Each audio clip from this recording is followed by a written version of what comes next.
Okay, well, here's the first one. We've got this is actually a repossession unit, Mahindra E-Max 22. The steering, it's got lots of problems, okay?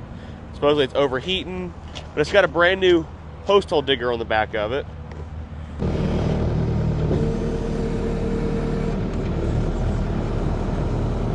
Here we go, you ready?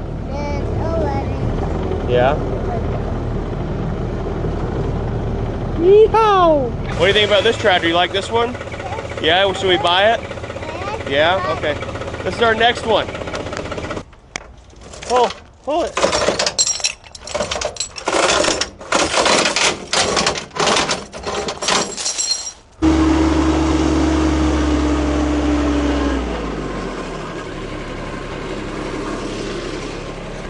So what we're gonna do now, guys, is I've got this backhoe to the tractor. I'm gonna go ahead and put it on the tractor instead of trying to have some weird spot strapped down on the trailer, so.